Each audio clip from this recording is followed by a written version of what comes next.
Kita ke berita terakhir, Tribuners. Jalan raya yang ditanam pohon pisang akhirnya diperbaiki Pemkot Ambon.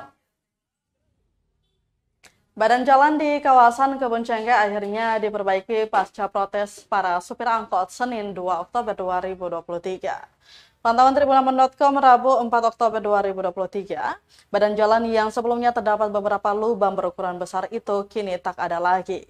Juga tidak lagi ada kendaraan yang menurunkan laju saat melintas jalan depan kantor Kehutanan Maluku itu. Seorang pengendara Husein mengatakan problem umum berupa jalan rusak yang berdampak negatif terhadap mobilitas masyarakat harus diatasi dengan cepat. Kenapa begitu?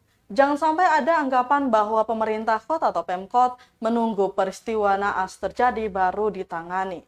Kata dia, terdapat beberapa titik jalan yang alami kerusakan sepanjang jalur Kebun Cengkeh Stein, yakni Lorong Sumatera, Tanjakan 2000, dan Wara.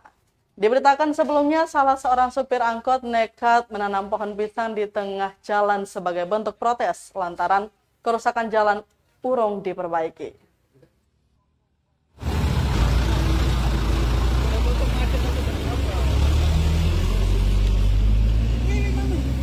Bandi pun kamera galap kalau malam tuh.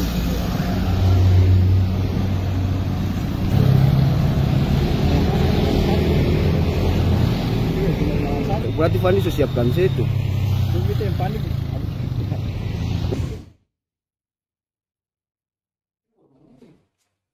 Download Tribun X sekarang, menghadirkan lokal menjadi Indonesia.